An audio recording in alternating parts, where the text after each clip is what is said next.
Mesdames et messieurs, bonjour et bienvenue à Accès Innovation. Accès Innovation est une série d'entrevues qui ont pour but de présenter les beaux projets et découvertes dans l'ingénierie de partout dans le monde. Le podcast sort sur YouTube, Spotify, Apple Podcasts et autres. Mon nom est Émile Demers et je suis très heureux de pouvoir vous présenter aujourd'hui un épisode sur l'entreprise HugoWork.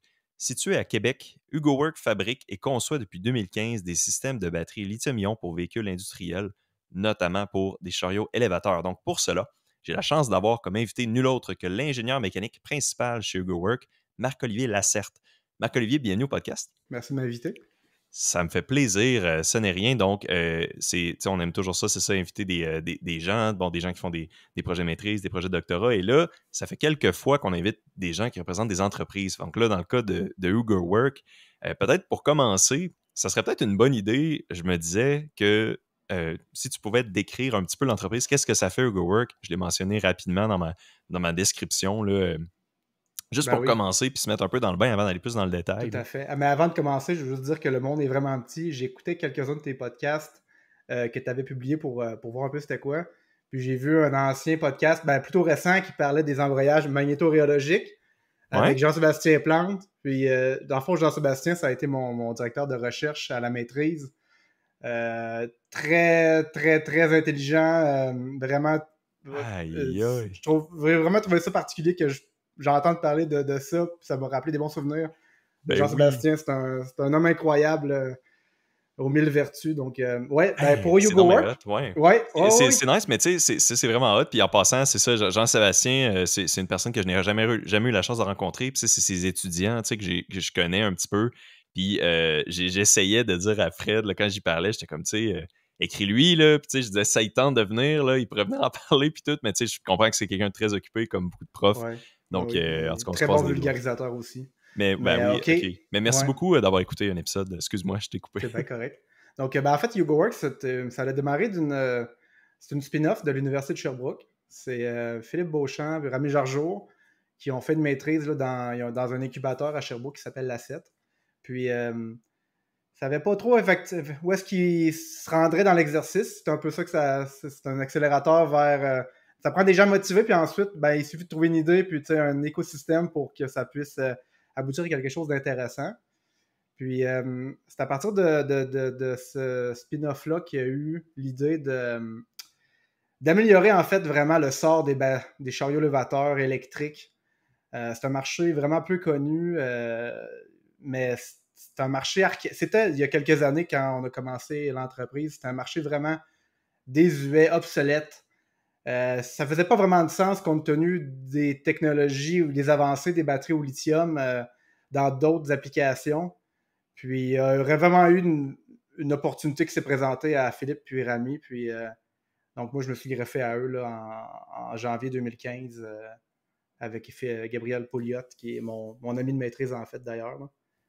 OK, donc toi, t'es quand même dans les premiers employés de la compagnie, de ce que je me rappelle, de ce qu'on parlait.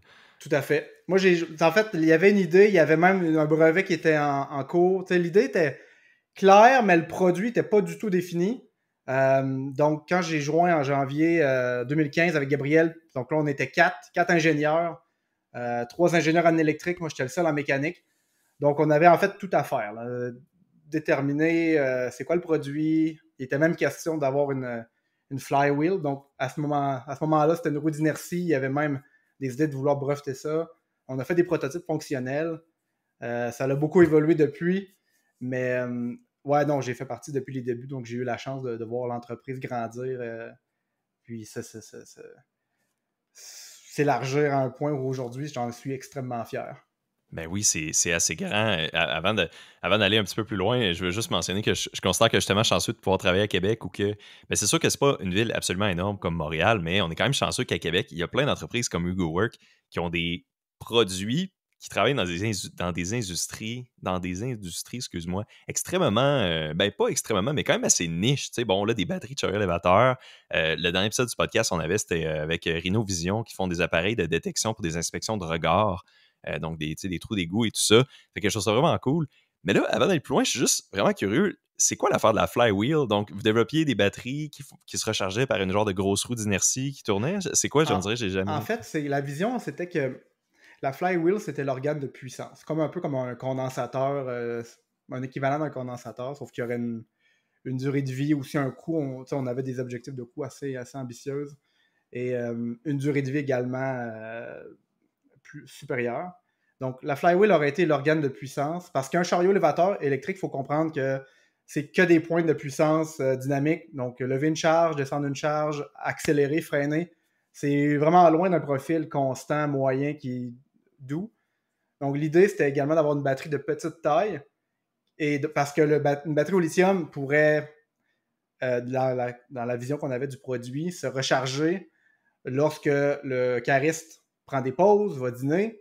Donc, ça ne prend pas une très grosse batterie pour subvenir entre deux un petit chiffre de travail là, interlacé de deux pauses. Donc, batterie au lithium qui fournit l'énergie moyenne requise, puis une organe de puissance, donc une flywheel, qui, elle, va accepter, délivrer, puis recevoir toute l'énergie régénérative que le chariot élévateur produit lorsqu'il descend une charge.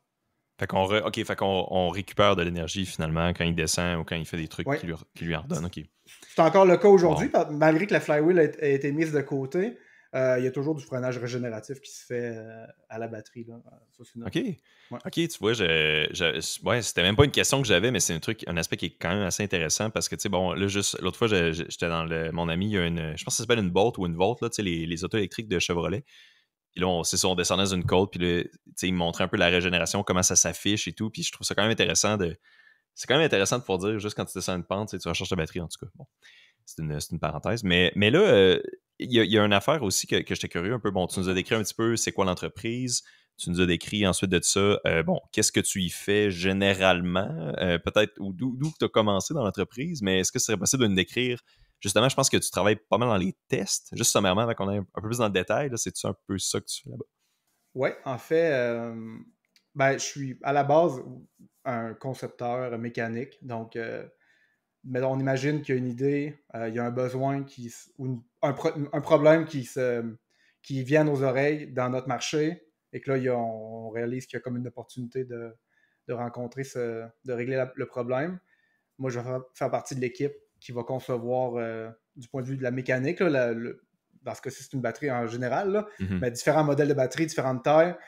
Le battery pack, on est très, très impliqué dans la conception de la batterie, là, de la cellule à l'ensemble complet. Donc, beaucoup impliqué dans le design, mais également, comme tu dis, dans les essais, la validation expérimentale, les essais destructifs. Même également, dans les récentes années, il y a des besoins d'être certifié auprès du UL, donc très impliqué dans la certification des produits. L'introduction en production.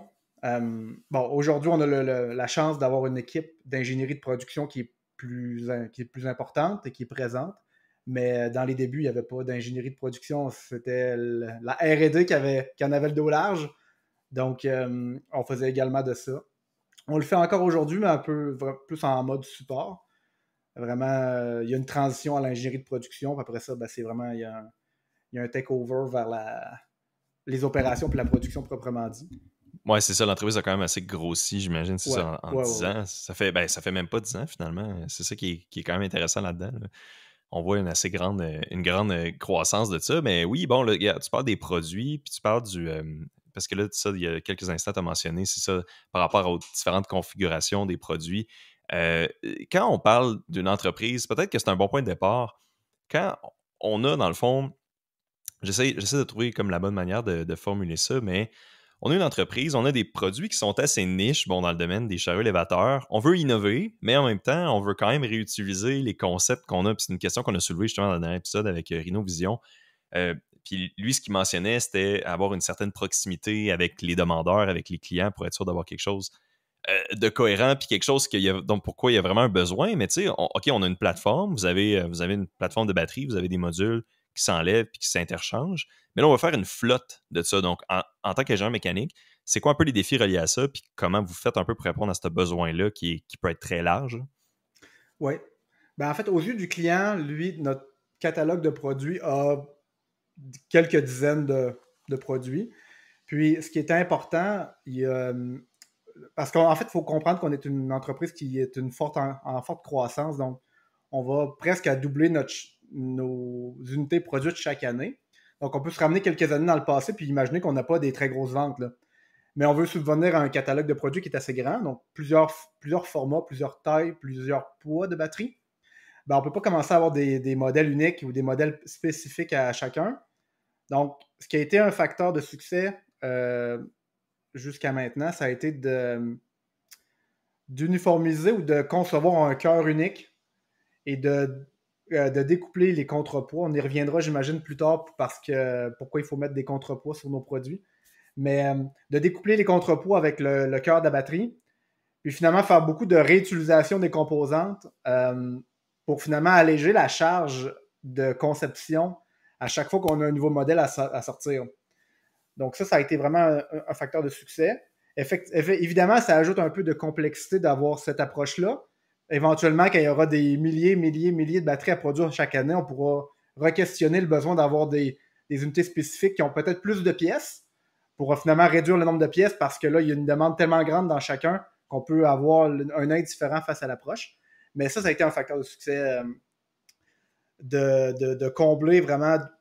Puis après ça, une fois que tu as un cœur de batterie qui est développé et qui est stable, qui est éprouvé, fonctionnel et testé de bord en bord, eh bien là, si on veut avoir un nouveau modèle de batterie, ben si ça ne nécessite qu'un seul contrepoids, ben c'est très rapide à concevoir. C'est greffé un peu plus large, un peu plus haut, plus lourd, plus léger.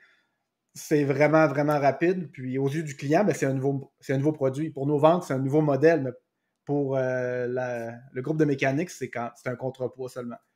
Donc, c'est ça, ben là, je comprends, c'est ça. Bon, OK, je comprends l'idée. Donc, on a un cœur commun. Donc, le cœur commun, et puis c'est l'habillage qu'on vient changer un peu à chaque fois, l'habillage et le contrepoids. Puis là, c'était un point que je m'étais noté, puis dès mes rencontres préliminaires avec Rami, un point que je m'étais noté, puis j'y avais soulevé, que j'avais réalisé, c'est comme, OK, vous autres, vous avez des requis de poids minimal parce que vous avez des chariots élévateurs, vous levez des masses. Donc, pour éviter que le chariot il tombe et il pique le nez, il faut que tu ailles un contrepoids. Puis de ce que je comprends, les batteries sont assez lourdes généralement. Donc là, vous, dans vos cahiers des charges, j'imagine contrairement à 99% des cahiers des charges des ingénieurs mécaniques dans le monde, vous avez un poids minimal. Parce que moi, souvent, les poids que je dois respecter, il faut que je sois en bas d'un certain poids. Mais vous, c'est drôle un peu, mais c'est comme l'inverse. C'est l'inverse. Ben, il y a un poids maximal aussi à ne pas excéder pour user ou briser, mettons, des composantes mécaniques sur un chariot.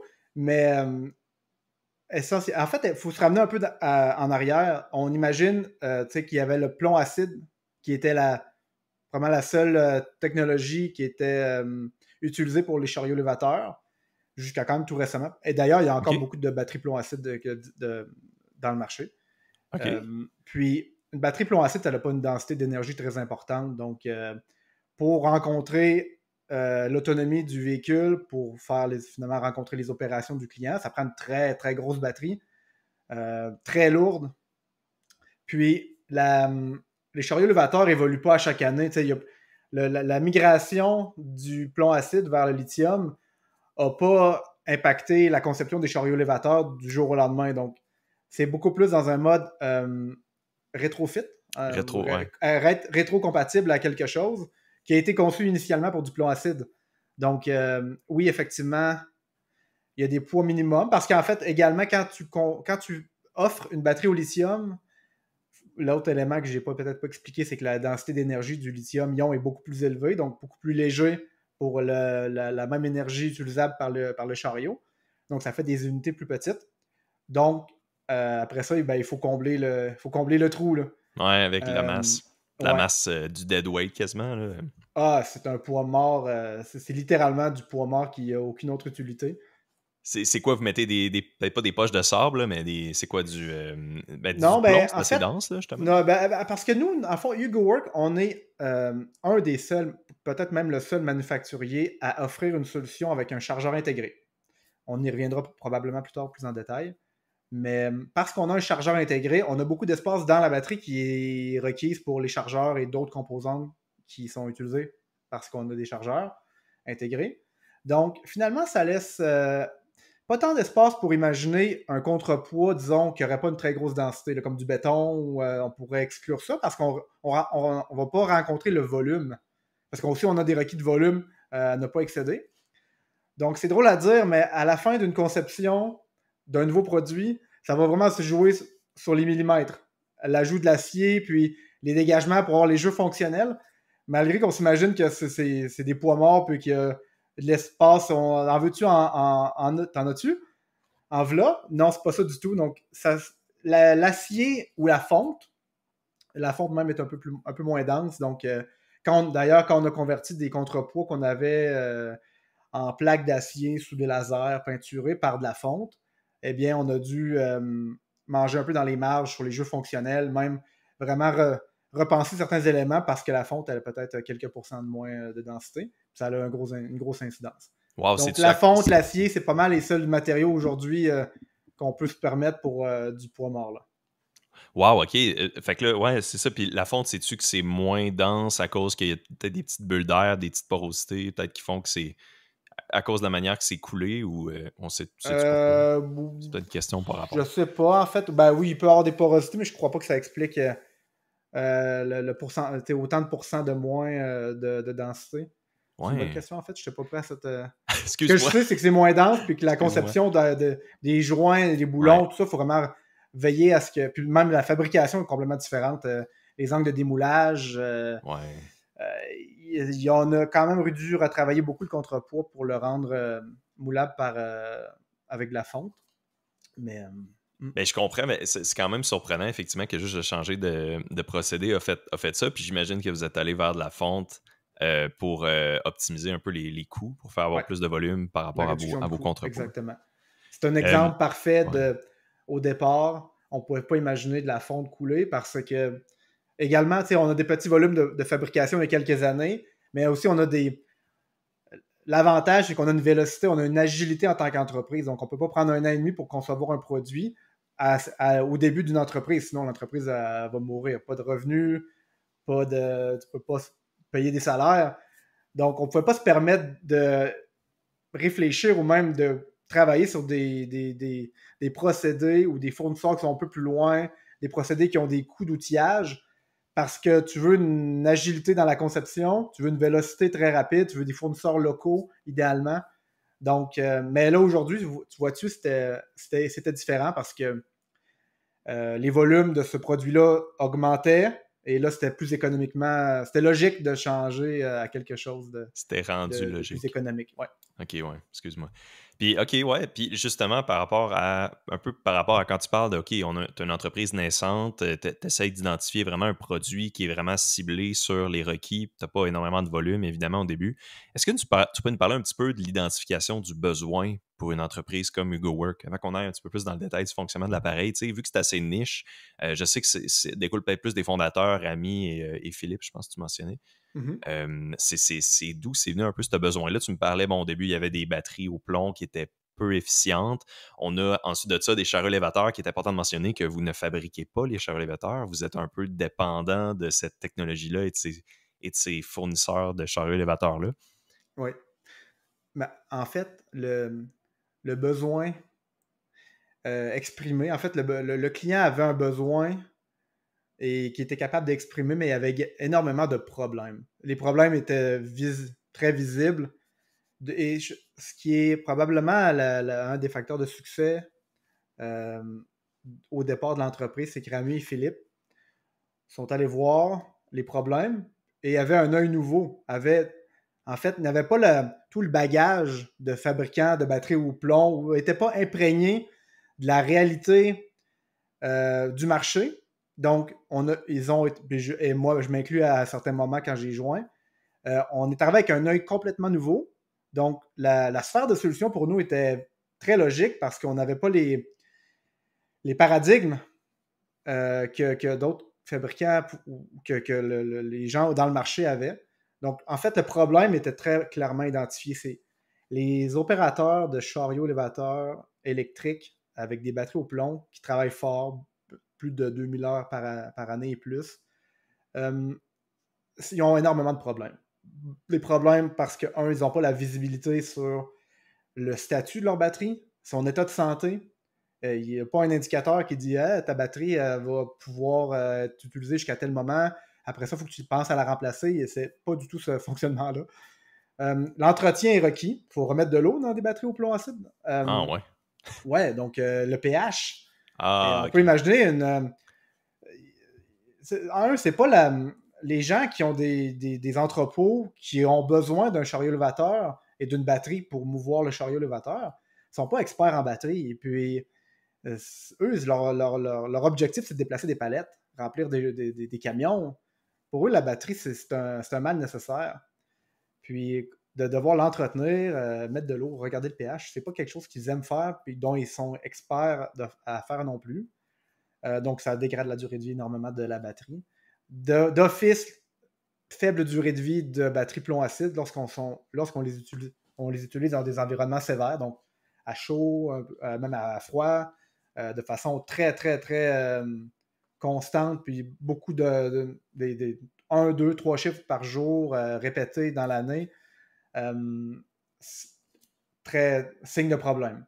Ensuite, l'efficacité énergétique, qui est assez médiocre, je dirais. Donc, la décharger génère de la chaleur, la charger génère aussi de la chaleur. Cette chaleur-là, ça vient de l'électricité du bâtiment, donc c'est des pertes que le client doit assumer dans sa facture d'électricité. Fait que ça, c'est une... Ouais, excuse-moi. Ah ben, je vais juste dire, je me demandais, ça doit être une assez vieille technologie, justement, les batteries au plomb, puis là, ça fait-tu... Sûrement qu'en premier, c'était les chariots élévateurs au gaz avant à la batterie? Ouais, il y a des chariots élévateurs au propane. Au propane, ouais. Ouais. Sauf que, tu sais, dans des applications intérieures, où est-ce que, disons, dans un entrepôt qui stocke de la nourriture, on ne peut pas avoir de chariot propane.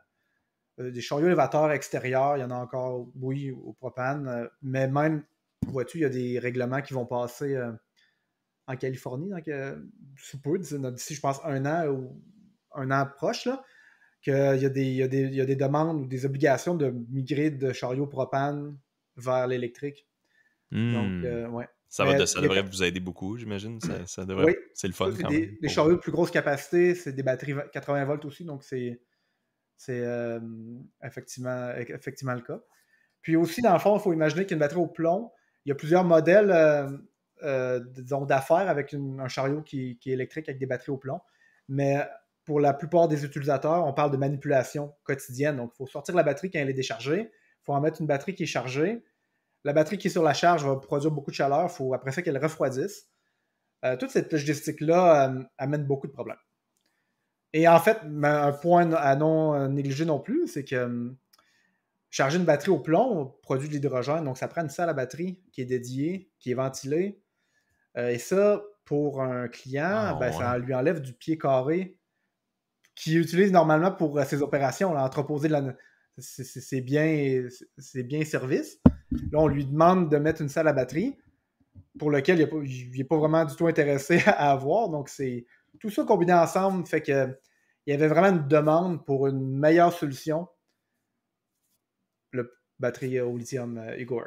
C'est ça, c'est effectivement, ouais, le volume coûte cher, hein, l'espace d'arrangement, les loyers coûtent cher et ça se reflète aussi dans les usines et dans tous ces endroits industriels. Même à plus grande échelle, parce qu'il y a des très grosses usines qui ont des centaines de chariots élévateurs, on peut imaginer la grosseur du problème qu'ils ont.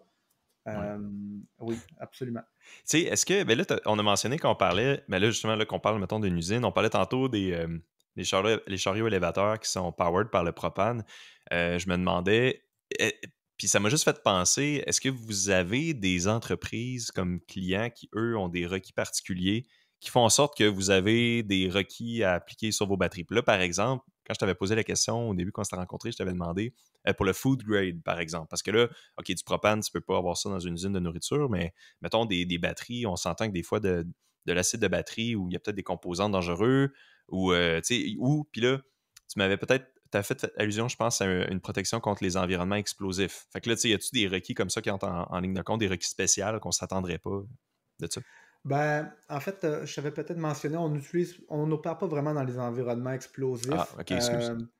Non, mais c'est correct. Mais oui, on est dans des sites où est-ce qu'il y a de la nourriture. Donc, le food grade, effectivement, est le cas pour notre station de recharge, entre autres. Il y a des composantes. Il y a une variante qui est faite pour le food grade.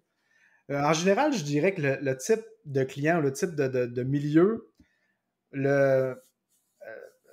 c'est très, très hostile. C'est un marché vraiment... C'est un environnement vraiment hostile. Donc, parce que, première chose, d'abord, les utilisateurs, l'équipement ne leur appartient pas. Donc, les caristes, donc, prendre soin des équipements, on est loin de monsieur, madame, tout le monde qui ont leur voiture électrique et leur station de recharge à la maison qui leur appartient, dont ils veulent vraiment être précautionneux de la durée de vie de leur équipement. Parce On que n'est pas c'est là, parce, dans... OK, parce que c'est des employés qui travaillent pour la compagnie, puis les chariots sont à la compagnie, mettons? Exactement. Ou parce que c'est loué, OK, c'est bon. Oui, c'est ça. Puis, tu sais, il faut se conformer à ça. Ça, c'est la réalité. On ne peut pas essayer de changer ça. C'est fait comme ça, puis ça va toujours être comme ça aussi. Donc, il faut le savoir, puis il faut adapter notre conception pour ces environnements-là hostiles. Et hostiles également dans le sens que le chariot peut opérer dans du -30, environnement congelé, environnement chaud, environnement poussiéreux, très poussiéreux dans certains cas. On en voit de tous les sortes, là. Ah ouais, mais c'est ça, c'est quand même. Ça, c'est impressionnant. Puis tu sais, juste, je te crois parce que tous les chariots élévateurs que j'ai vus, ils ont tout le temps une quantité incroyable de marques. Ils sont tout le temps rayés à mort, tu sais. En particulier où les coins, tu sais, de l'appareil, on voit souvent ça, des chariots élévateurs. Tu sais, c'est jamais Ouais. en état. Tu vois jamais un chariot élévateur qui est comme neuf, là, qui est vraiment. Ben, peut-être que toi, t'en as vu, là, mais moi, mettons, Il j'en ai reste pas jamais vu neuf des neufs. longtemps. Ça, je peux OK. te le dire. OK. Même notre batterie flambant neuve qu'ils vont recevoir, ils vont la rentrer avec un crowbar dans le chariot. Ah C'est ouais. correct, c'est comme ça, là. OK. Donc, les égratignures, ça va prendre 1 heure, puis ils vont en avoir déjà. C'est bien correct, c'est fait comme. C'est le modus operandi. OK, fait que là, tous pas ces risques-là, mais ces environnements hostiles-là, comment vous faites pour intégrer ça dans vos requis puis pour tester adéquatement pour ça? Puis tu sais, même avant de parler des tests physiques, j'étais juste curieux, mettons, les simulations. Tu sais, on le sait, simuler un impact, c'est quand même assez difficile. Ben, je sais pas si, peut-être que toi, tu dois en faire un petit peu, mais mettons, quand je travaillais dans d'autres industries, puis là, des fois, tu as un objet que tu veux vérifier sa résistance, mettons, lorsqu'il est échappé. Et ça se fait des modèles par élément fini, tu sais, pour vérifier les forces et les contraintes et tout ça, mais quand tu parles d'impact, des points, dans le fond, comment on appelle ça, tu sais, des concentrations de contraintes dans des points Mhm. particuliers, la modélisation de ça, elle devient quand même assez complexe de ce que je trouve. Donc, dans votre situation, pour ça, puis les dangers d'explosion, puis les dangers de le froid, le chaud, comment vous faites pour simuler ces situations-là, Oui, si vous le faites? absolument. Je reviendrai peut-être parce que tu as mentionné plusieurs types de cas de figure, dont probablement, premièrement, les impacts. Effectivement, oui, il y a des complexités. Tu sais, tout est faisable, là. Sauf que nous, on a vraiment une approche. On va mettre l'effort où est-ce que c'est le plus payant. Donc, disons, pour les impacts, en fait, également, on a une approche expérimentale très, très forte. Euh, Test to failure, tester jusqu'au bris du produit, ça fait partie de notre ADN. Donc, des fois, il faut voir qu'est-ce qui est le chemin le plus rapide entre monter une simulation, faire les calculs, après ça, il faut toujours se questionner sur la validité du modèle, versus le tester. Bien apprendre, tester plusieurs cas de figure, aller jusqu'à la destruction, robustifier le produit, continuer de plus en plus sévère, plus d'occurrences, et apprendre de ça, à mon sens, c'est beaucoup plus payant sur la connaissance que d'investir en simulation pour ce cas en particulier-là. Dans d'autres cas, tu faisais mention des essais en général. Nous, la sécurité du produit est probablement le point numéro 1 pour nos clients d'ailleurs. Donc, nous, on le transforme dans notre conception de façon quotidienne. Donc, la sécurité du produit, on peut imaginer un feu de batterie. Feu de batterie au lithium, vous avez tous vu des voitures électriques qui passent en feu. C'est très, très sévère comme résultat ou comme conséquence. Donc, on met énormément d'efforts à ce niveau-là. Et là, oui, il va y avoir beaucoup plus d'efforts en amont, en conception.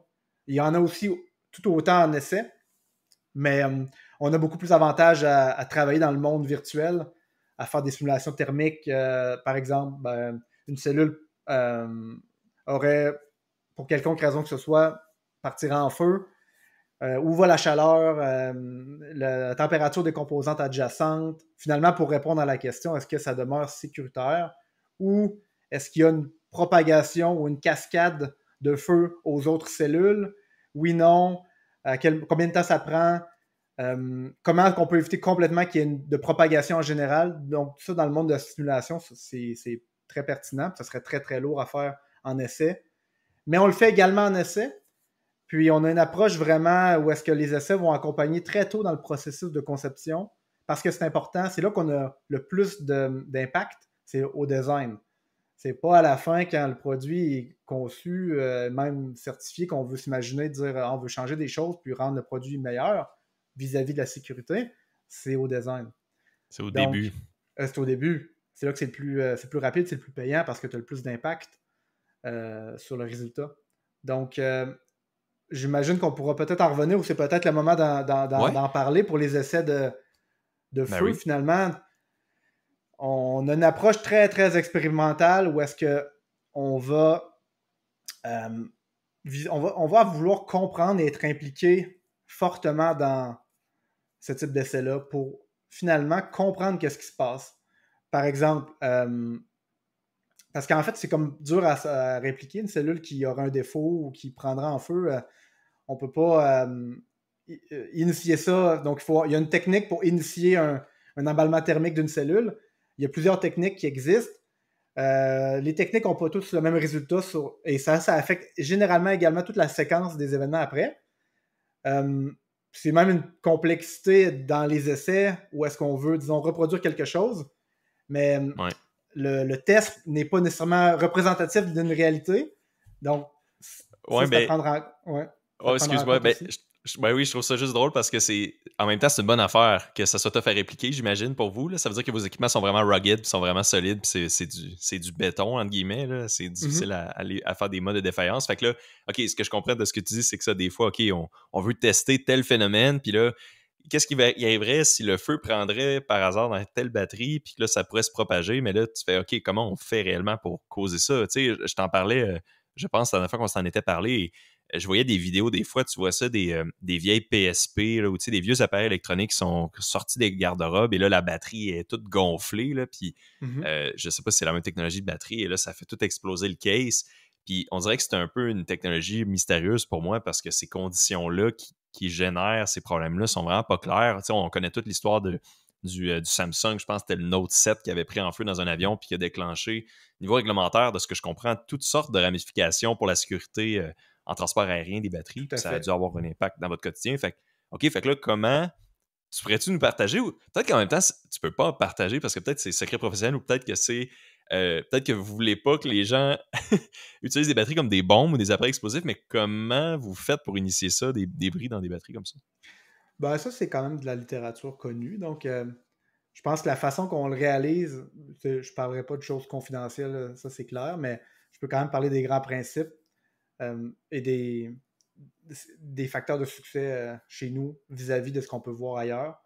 Donc, premièrement, la chose, comme quand j'expliquais, d'intégrer très très tôt dans le processus de conception ces acquis-là, avoir une bonne base de connaissances, ça c'est fondamental. Être capable de faire une échelle réduite d'un essai, on peut imaginer des cellules cylindriques ou lithium-ion. Ben, la première question, c'est est-ce que en fait, question numéro 1, quelle est l'énergie qui est relâchée dans une cellule lorsqu'elle part en emballement thermique? C'est une question, idéalement, tu as la réponse, parce que quand tu veux faire de la conception, des modèles thermiques, si tu n'as pas cet élément-là, tu es déjà très mal pris. Puis même déjà de se questionner à ça, c'est un bon signe que l'entreprise met l'effort au très bon endroit vis-à-vis de versus rien faire du tout, même pas penser à ces questions-là. C'est pas de la négligence, mais c'est, disons, t'es pas éveillé à ces principes-là, déjà, c'est très, très mal parti. Dans notre cas, c'est tout le contraire. Donc, ces questions-là, on se les pose, on va chercher des réponses et on fait ça, c'est un élément numéro 1, la quantité d'énergie relâchée dans une cellule, c'est important. Après ça, qu'est-ce qu'on peut faire pour canaliser la chaleur au bon endroit pour qu'il n'y ait pas de propagation à la cellule qui est quelques millimètres, 1 millimètre à côté de l'autre, alors que celle qui part en feu va monter à 800 degrés Celsius après avoir brûlé. Où vont les gaz chauds? Quelle est la quantité de chaleur ou de gaz généré? La quantité de fumée? La pression qui est produite? C'est toutes des choses qu'il faut savoir. L'incidence de l'état de charge sur la batterie, les modèles, même un modèle versus un autre n'a pas du tout le même comportement. Donc, la façon d'initier l'emballement thermique, tout ça a un effet. Puis, de comprendre ça, puis de se pencher sur ces questions-là va faire que le produit, après ça, va être très bien conçu pour pour avoir un niveau de sécurité très, très, très élevé. Là. OK, fait que mettons que moi, j'ai un iPhone, j'ai un iPhone 14. Qu'est-ce que je ne devrais pas faire pour que la batterie explose? Je devrais le poser comme ça. Ouais, de pas mettre un clou dans la cellule, ça va déjà être une OK. bonne chose. OK, je vais C'est vraiment, essayer. en fait, c'est un... Ouais, ou la mettre dans le feu non plus, ça c'est... OK, dans le show, hein? Ben oui, mais j'avais déjà entendu une histoire de quelqu'un qui était à Vegas puis qui faisait genre 40 degrés au gros soleil puis que son sel, juste, je pense, la batterie a comme enflé ou le sel a arrêté de marcher. Mais est-ce que les cellulaires sont équipés de méthodes de protection, mettons, contre les températures extrêmes ou tu sais, c'est à quel point? Ouais, si tu mets dans le feu, je Ben, en comprends fait, que. je pense que je vais être franc, j'ai une compréhension limitée des cellulaires, des batteries cellulaires, mais ce que je peux savoir, je peux imaginer, c'est qu'il va y avoir une protection ou une alerte, du moins quand quand le cellulaire va être trop chaud, va même arrêter de fonctionner. Mais ça n'empêche pas que si tu le mets dans un environnement encore plus chaud, si tu le gardes dans ta poche, tu le laisses au gros soleil ou même dans le feu à la limite, ben tu vas initier un problème sur la batterie. Ouais, gonfler, effectivement. En fait, une cellule cylindrique, ça a l'avantage, c'est que ça a comme un support quand même bien intéressant. Dans le fond, la coquille de la cellule Ouais. va finalement, effectivement, simplifier l'intégration de cellules cylindriques dans des produits par rapport à des cellules prismatiques ou juste des pouch cells on appelle, où est-ce que là, il faut avoir euh, une plage de pression bien connue pour que la cellule puisse gonfler quand elle va vieillir, quand elle va être pleinement chargée versus déchargée. Puis pas trop de pression pourrait générer d'autres problèmes. Ah ouais, fait Donc, qu'on on autorise un certain gonflement dans la vie de la batterie. Ça, je savais pas. ouais, ben en fait, même dans une cellule cylindrique, il va en avoir là, OK. du gonflement, malgré qu'il y a une coquille en acier assez rigide par sa forme. Mais oui, ça, c'est des principes qui sont quand même applicables à. Oui. Fait que c'est quoi à peu près la variation de volume en pourcentage qu'on pourrait s'attendre qui est acceptable? C'est quoi, c'est du 10%? J'ai Ah aucune non, non, idée. J'ai non, c'est aucune. beaucoup moins que ça. Ah OK, non. OK. En fait, c'est pas très élevé, là. C'est seulement que. En fait, dans des pouch cells, il faut vraiment euh, permettre cette, euh, cette dilatation-là, qui va être probablement de 1%, quelques pourcents. Je n'ai pas le OK. chiffre en tête Ah. exactement, mais c'est assez faible. Fait qu'un pouch shell, ça doit être une pile qui est pas nécessairement dans un embout, dans un contenant cylindrique en acier, comme tu mentionnais. C'est Exactement. un sac ou quelque chose comme ça, un sac d'aluminium, je sais pas quoi. OK. Ben, c'est les mêmes matériaux à l'intérieur, sauf qu'au lieu d'avoir une insertion dans un tube en acier, ça va être de forme très différente, mais ça va être dans une coquille souple. OK. Donc, quand on voit ce phénomène-là, mettons dans une cellule en pouch, puis ça gonfle. Donc, on peut s'imaginer donc une accumulation d'énergie, ça devient comme hors de contrôle, un peu comme une. Je veux pas comparer ça à ça vraiment, là, mais tu sais, un peu comme de la fission nucléaire, là, ça devient out of control, puis l'énergie augmente, puis elle peut pas sortir, puis elle veut s'échapper, puis ça ressemble à quoi un peu le phénomène derrière ça, même si je sais que t'es pas chimiste, là. Puis je sais que vous avez des chimistes d'ailleurs, ou au moins un chimiste chez GoWork, mais on prend par là après. Ouais, ça aurait pris Gabriel sur la ligne. Mon OK. collègue Gabriel, qui est le quatrième cofondateur de l'entreprise, lui, d'ailleurs, c'est intéressant que tu en parles, il est retourné aux études récemment, faire son doctorat. Donc, il y a une soif de pousser plus loin ses compréhensions fondamentales des cellules lithium-ion. Donc, oui, ça, on pourrait OK. dire que c'est notre chimiste à l'interne, il est très, très solide dans l'analytique. Là. Ouais, oui, ça, c'est clair. Il serait beaucoup mieux placé que moi pour expliquer ces principes-là. C'est intéressant. C'est intéressant à la base que vous avez un chimiste. Mais je serais vraiment intéressé en tout cas, de lui parler. Puis c'est peut-être le genre de questions que j'aimerais lui poser. Mais ça fait drôle que fait que vous avez un chimiste finalement. C'est ça, puis c'est lui. Oui, ben en fait, ça dépend. Si on a des questions plus poussées à répondre, on a un écosystème autour de GoWork pour adresser des questions plus poussées aux besoins. Il faut comprendre d'ailleurs les meilleures personnes pour répondre à des questions de cette nature-là, c'est les fabricants de cellules. Les gens Ouais. qui l'ont conçue et qui la produisent en masse. Mhm. Donc, la clé du succès, c'est également de se greffer à des bons manufacturiers de cellules, de renommée, au-delà du fait que, disons, qu'ils ne vont pas être un problème d'approvisionnement futur, mais qui ont également, qui sont des joueurs sérieux dans le marché, puis qui sont et qui sont compétents dans ce qu'ils font. Là. Ouais, fait que toi, tu dois avoir un genre de téléphone rouge à ton bureau. Il doit y avoir un gars qui travaille pour la manufacture des cellules que tu dois appeler souvent pour tes questions. Hey, j'ai fait tel test, puis là, telle réaction, as-tu des idées ou. Ah, non, en fait, Ok. on a. Non, ben, Ok. j'aime l'image, là. Ouais. J'aimerais ça que ça soit ça, mais tu sais, on a. En fait, idéalement, quand on n'a pas ces questions-là ou ces problèmes-là, c'est que c'est bon signe aussi, c'est que le Ouais, produit opère bien.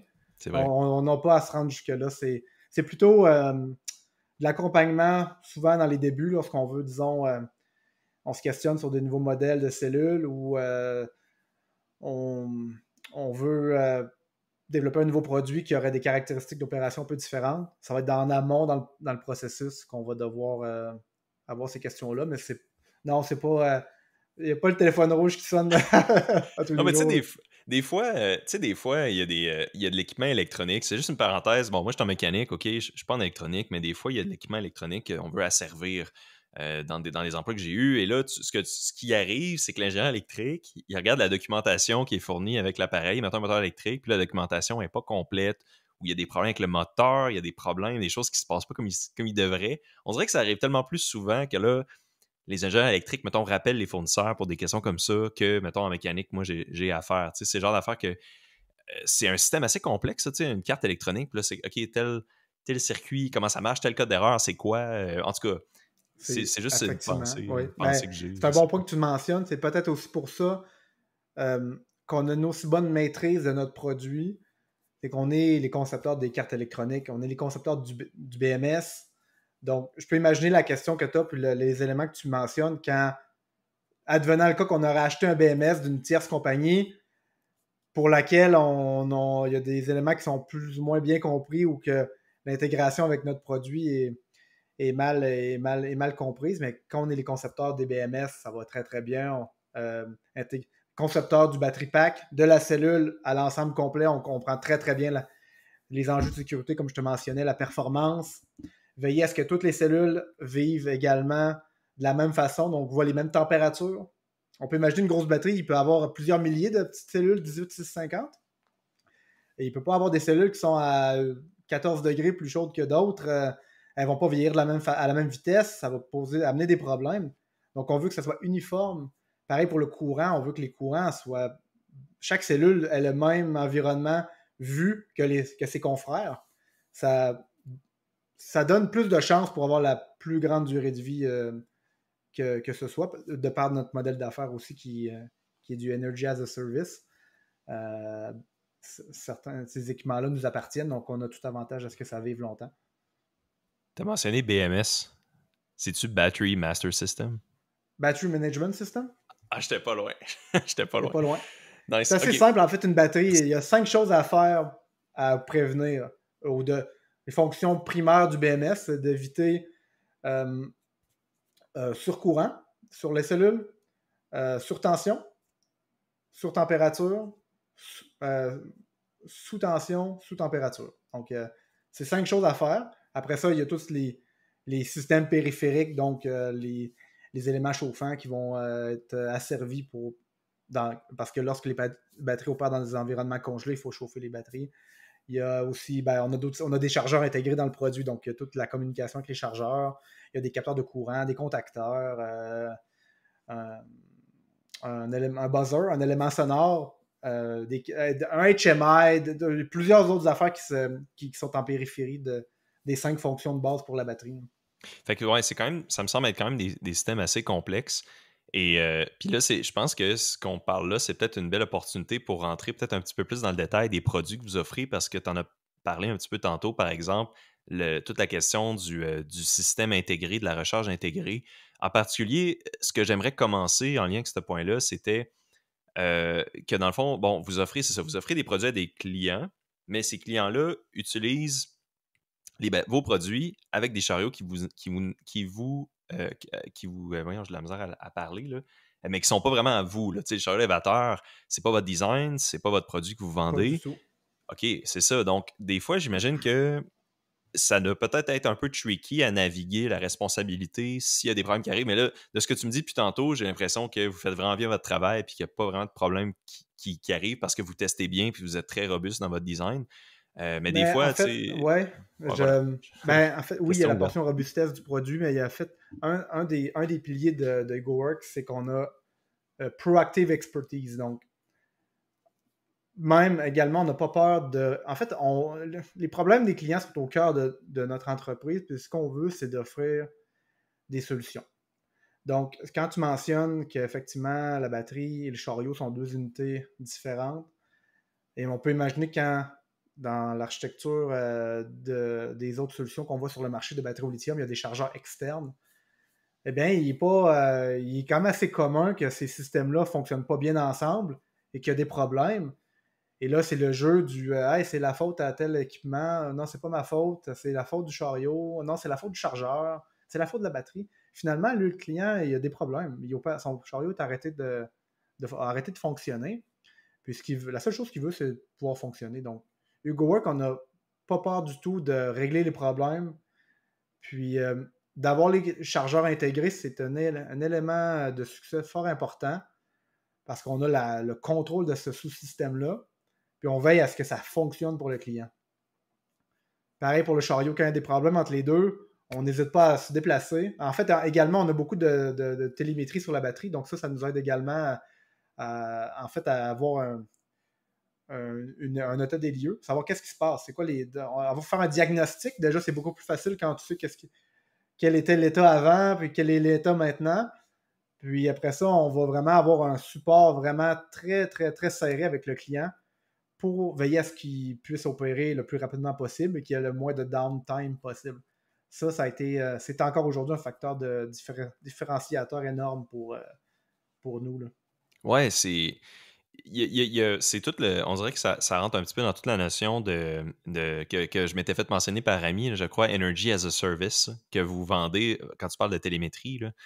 Je trouve ça super intéressant. C'est ça que vous analysez les données basées sur vos batteries et vous pouvez ensuite de ça offrir des services reliés à ça, offrir peut-être des recommandations, je crois. Tout à fait. OK, fait que c'est quoi un peu les services offerts autres que la simple vente de batterie? C'est pas si simple que ça à concevoir, j'imagine. Ben Mais en fait, en tant oui, que... c'est tu simple, sais, mais oui. OK. Mais c'est Ah, simple vas-y. parce qu'une batterie, c'est simple, c'est juste une batterie, c'est l'énergie, c'est OK. le cœur du chariot élevateur. Faut pas voir ça plus compliqué que ça l'est. C'est très, très simple dans la vue OK. globale. OK. Mais après ça, quand on a une bonne batterie, on couple ça avec un bon chariot, ça fait un chariot élévateur qui est optimisé.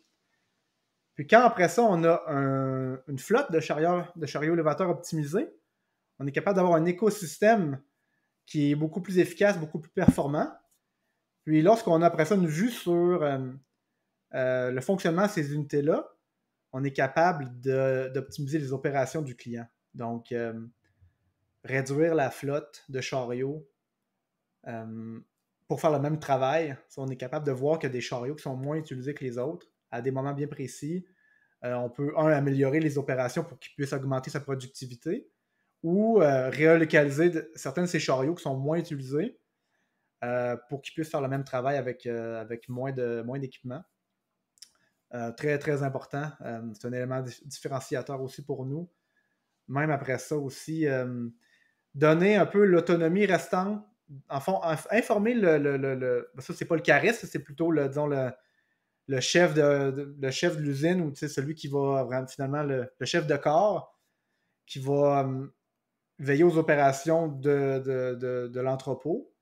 A besoin de savoir là, qu'est-ce qui se passe avec ces équipements. Est-ce qu'il y a un problème? Est-ce qu'il devrait charger tel chariot parce qu'il n'a pas été adéquatement chargé dans le shift d'avant?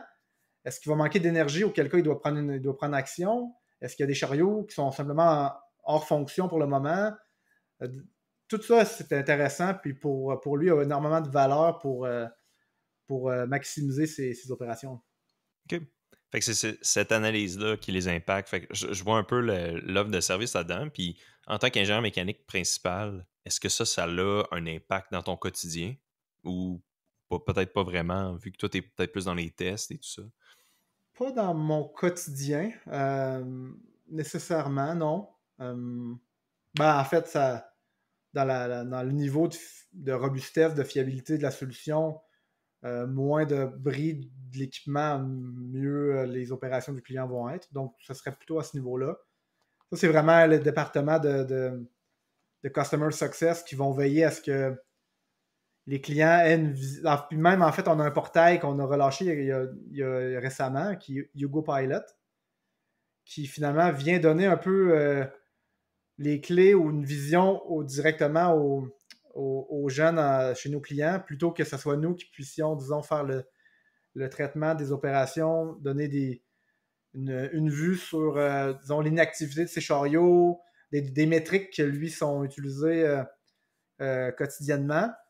On a déployé récemment un portail qui va viser à ce que les clients aient un meilleur accès à l'information plus rapide sans que ce soit notre département qui le fasse à leur place, là. OK. Ouais, j'aime vraiment le nom du département de Customer Success. À la place de Customer Service, ça, c'est une petite parenthèse. Euh, fait que, OK, puis écoute, on commence quand même à s'enligner vers la fin de ce qu'on voulait parler. J'ai peut-être une petite question ouverte pour terminer, puis ensuite de ça, je te passerai le micro s'il y a d'autres affaires qu'on n'a pas eu la chance de discuter que tu aimerais mentionner, mais c'est peut-être une question un petit peu trop large pour toi, parce que j'ai l'impression que tu vas peut-être me référer plus à des chimistes ou plus aux entreprises qui font les batteries, mais ça ressemble un petit peu à quoi le futur des technologies des batteries? Bon, vous êtes un peu positionné vraiment, ça fait vraiment une partie centrale de ce que vous faites. Est-ce qu'on peut s'imaginer que ça va être quand même relié au lithium-ion, qui est quand même très populaire de nos jours? On pense à toutes les voitures électriques, les électroniques, les consumer electronics. Mais est-ce qu'on peut s'imaginer que plutôt il va y avoir une nouvelle technologie qui va être plus énergétiquement dense, un peu comme il y a eu dans la transition que tu nous as parlé de la batterie au plomb vers la batterie au lithium-ion? Ça bouge tellement vite, ce marché-là. Pas parce que le char levateur électrique est là, il y a d'autres applications électriques qui mettent une pression énorme pour augmenter la densité d'énergie, tu le mentionnais, pour réduire le poids. Augmenter l'autonomie des véhicules électriques, c'est quelque chose pour lequel il y a énormément de compagnies qui travaillent là-dessus activement. Il y a effectivement des déclinaisons, des nouvelles chimies qui sortent, puis s'il fallait qu'on regarde ça activement, ça prendrait des gens qui feraient de la veille technologique constante pour faire ça parce qu'il y en a tellement de travail à ce niveau-là. Ce qu'il faut faire, c'est un peu une balance entre, disons, trouver des joueurs ou des partenaires ou des chimies pour nous qui vont qui vont rencontrer notre cycle de vie de produits. Parce qu'il fallait qu'on change à chaque fois qu'il y a quelque chose de meilleur qui existe sur le marché, on serait constamment en train de reconcevoir nos produits. C'est pas ce qu'on veut faire.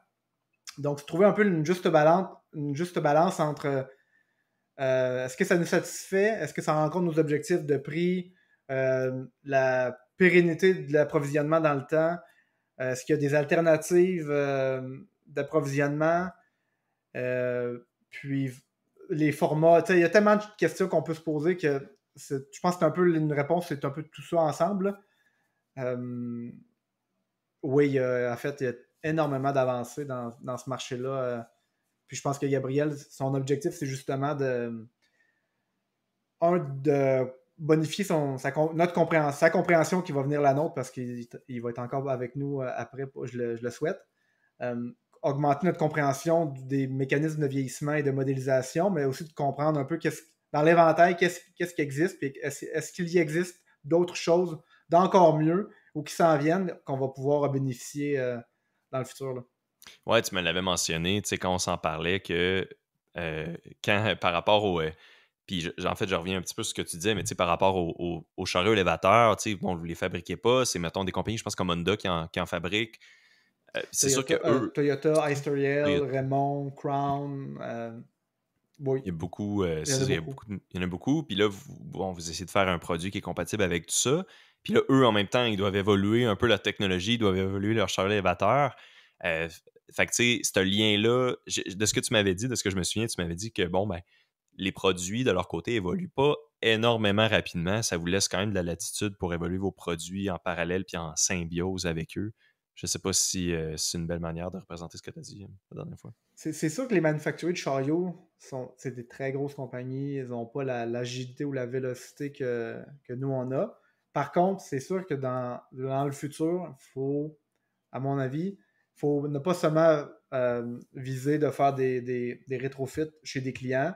Il faut aussi avoir des liens forts avec les fabricants de chariots, les OEM, parce que des solutions intégrées de batteries au lithium, des meilleurs arrimages, tu sais, ça va être la clé du succès. Là, puis c'est là que le volume il est aussi. C'est là que avoir des bons liens avec les OEM donne accès à une plus grande capacité de vente, un plus grand réseau de vente à travers les distributeurs.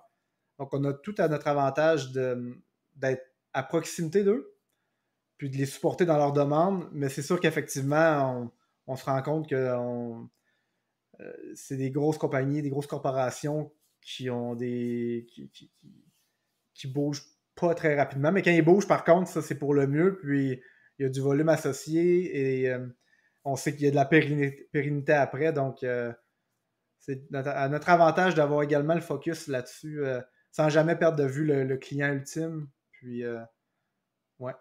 Je trouve que ce que tu mentionnes, c'est vraiment une belle manière de terminer l'entrevue. Puis je trouve que ça résume bien quand même la thématique principale qui est, je trouve, par rapport aux entreprises qui sont quand même assez bien spécialisées dans les produits. Puis on voit ça de plus en plus, tu sais, des entreprises. Bon, là, comme je mentionnais tantôt, Rhinovision, dans l'épisode, l'inspection des regards, c'est assez précis comme marché. Le Hugo Work, des batteries chers élévateurs, c'est très précis. J'ai l'impression que les entreprises ont de plus en plus tendance à se spécialiser dans des choses assez précises plutôt que d'intégrer plusieurs. T'sais, de faire, mettons, des voitures, c'est tout le temps de la sous-traitance, des sous-composants, et après, on vient tout intégrer ça ensemble. Donc, je trouve ça quand même beau ce que tu dis qu'au final, la clé un peu dans tout ça, ça va être d'avoir une meilleure communication entre ces différents spécialistes-là pour vraiment juste avoir le meilleur produit final possible. Tout à fait. Génial. Ben moi, ça concluait pas mal de mon côté. Y avait-tu des points que tu aurais aimé mentionner qu'on n'avait pas eu la chance de parler ou un micro de la fin, là, sinon, un mot de la fin? Excuse. Non, non, j'ai pas de points supplémentaires à mentionner. Merci beaucoup de m'avoir donné la chance de m'exprimer aujourd'hui. Puis, Ouais. il va falloir qu'on reprenne ça sur un autre sujet éventuellement. Ben oui, certainement. N'importe quand que vous avez un nouvel item, n'hésitez pas à m'écrire. Là, vous avez toujours un micro là, sur Accès Innovation. Là, puis c'était vraiment génial. Merci énormément, en fait, à toi d'avoir accepté puis d'avoir participé à ça. Puis je suis content parce que les batteries, ça a toujours été un peu un sujet qui m'a mystifié. Puis surtout les dangers reliés aux batteries parce qu'on entendait plus parler dans les dernières années. Fait que ça aussi, je suis vraiment content qu'on ait pu en parler. Puis surtout, vu que tu es comme spécialiste là-dedans, vu que tu fais les tests. Tu fais des tests. Donc génial. Comment? J'ai dit, oh oui, alors, Oh oui, oui. on en fait des tests. C'est ça, là c'est vendredi PM, mais là tu vas retourner chez Hugo Work, tu vas aller faire d'autres tests, non, c'est pas vrai. Je te le souhaite pas, vu que c'est vendredi. Ah bon, tu travailles pas le samedi, toi? Non, non, c'est ça. Oh fuck, ok. Oh my god. Excellent. Donc, ça conclut l'émission pour aujourd'hui. Donc, merci énormément encore pour ta présence, Marc-Olivier. Et merci surtout aux auditeurs d'avoir écouté Accès Innovation. Pour plus d'informations, consultez nos pages Facebook et LinkedIn. À la prochaine.